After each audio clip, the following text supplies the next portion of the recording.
vil jeg bare si at nå har jeg kommet til Porsanger kommune.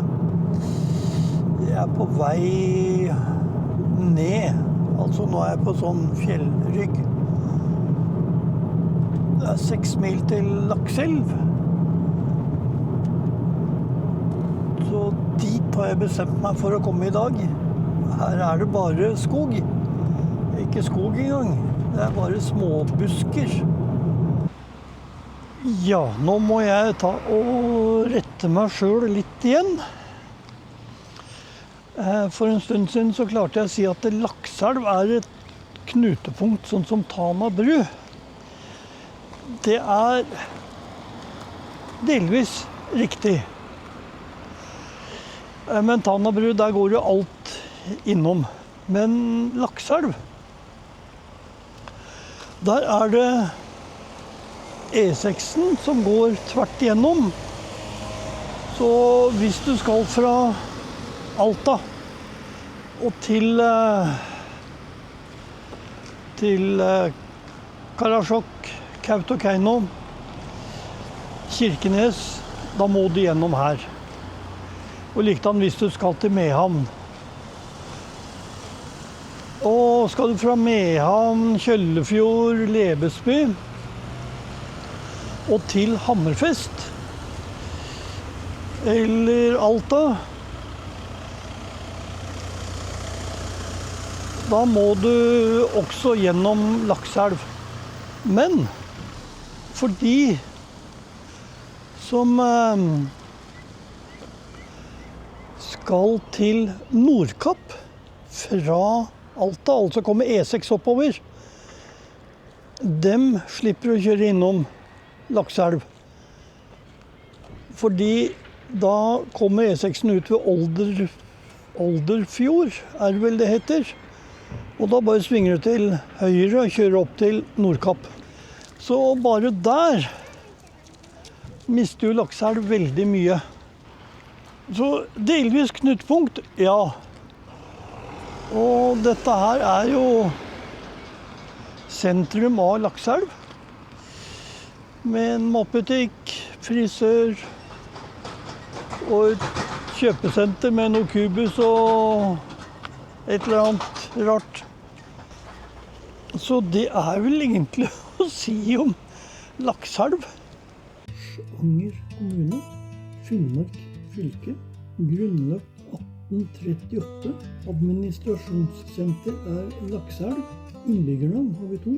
Porsangværing eller Porsangerværing. Det er 4872,58 kvadratkilometer. Det har en befolkning på 3863, som gir en befolkningstetthet på 0,83 innbyggere per kvadratkilometer.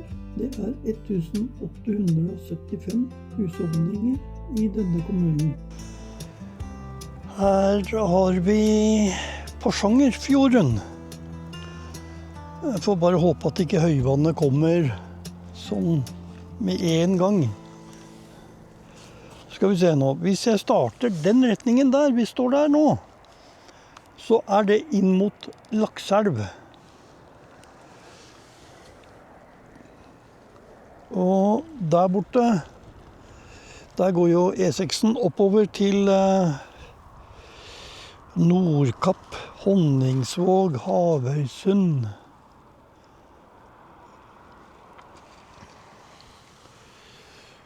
Og den retningen der cirka er vel til uendeligheten.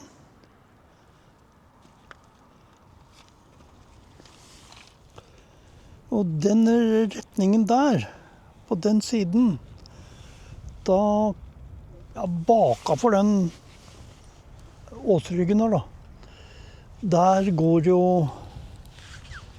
veien opp til Ifjord og Mehamn og Kjøllefjord. Så det er vel stort sett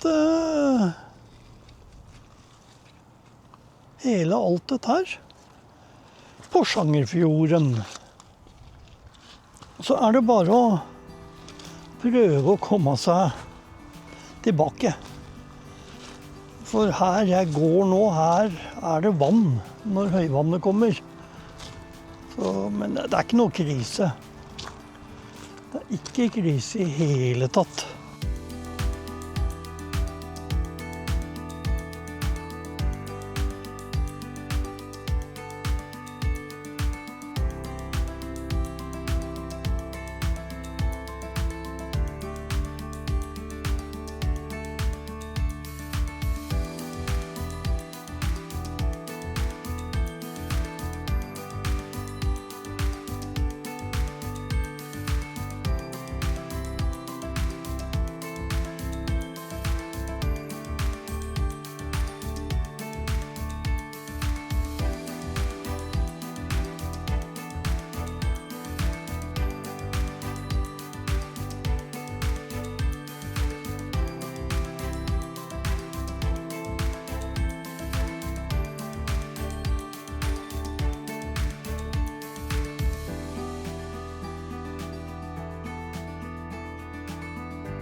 Nå skal jeg ut til trollene i Trollholmsund.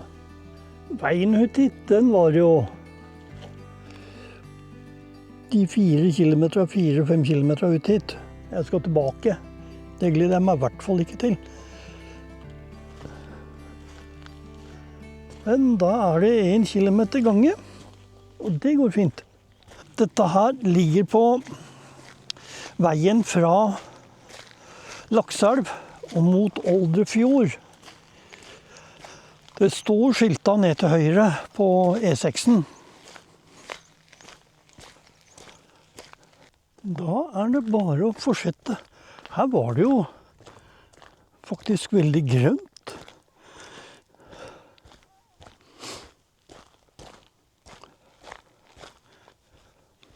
Det lønner seg noen ganger å ta det litt med ro.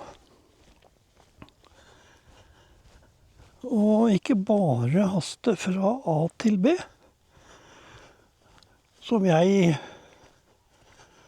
har en tendens til å gjøre noen ganger, da. Det må jeg bare si. Trollene i Trollholmsund. Et samisk sagn forteller om hvordan de ble til.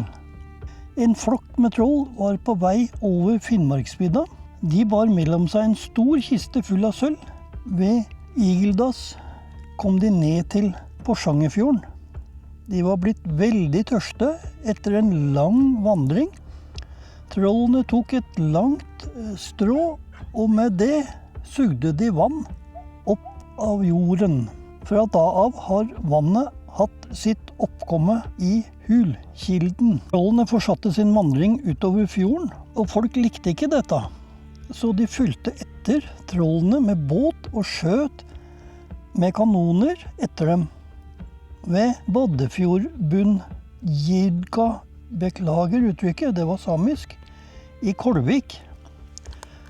Ovenfor flomålet det flere hull i berget som skal være spor etter kanonkulene.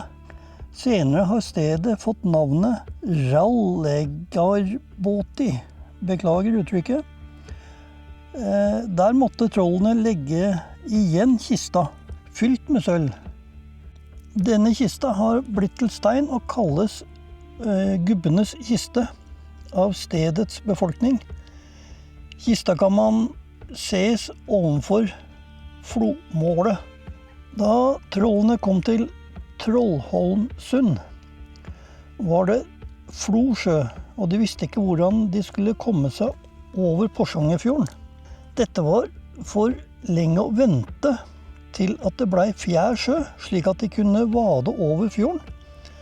Nå var jo selvfølgelig gode råd dyre, og de kom fram til at det beste ville være å bytte plasseringen av Trollholmen og Tamsøya. Tamsøya så stor at den kunne strekke seg tvert over fjorden fra Trollholmsund til Børselvnes. Men før de fikk tenkt seg om, og før de fikk utført handlingen, så kom jo sola, og da blir jo troll til stein. Og derfor er det stein her i dag. Så de der nede, det er troll. God morgen for meg i hvert fall. Så står jeg ved Nordkapp bobilparkering, selv om det er langt ifra Nordkapp. Nå har jeg ikke kommet til Nordkapp kommune en gang. Men her er det jo en ganske fin bobilparkering, med mulighet faktisk for å slå opp telt. Og det er en rasteplass. Og det er jo greie doforhold, det er mulighet for tømme. Men når det kommer til rasteplassen da, her var det trafikk i går. Virkelig. Så det spørs ikke hvor lenge sånne rasteplasser får lov til at det ikke kommer opp noe skilt om dette her. Og så kom det to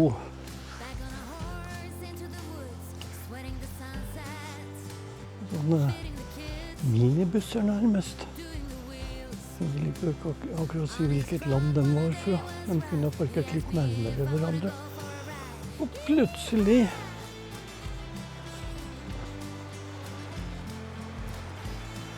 så ble det en stakkars enslig syklist der. Eller så ble det en liten sånn der campingplass her. Ja. Den føyk rundt her som noe maur i går. Den nye tunnelen, da. Jeg vet ikke om dere klarer å se lyset langt oppi der. Det går en foss der, og til venstre på fossen. Og gamleveien, som var litt farlig, den gikk rundt neset Odden der borte.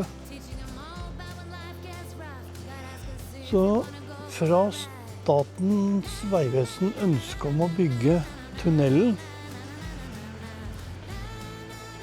Skarbergsfjellet. Og den tunnelen heter jo Skarbergstunnelen, ja. Så tok det vel bare 17 år fra ønske til slutt.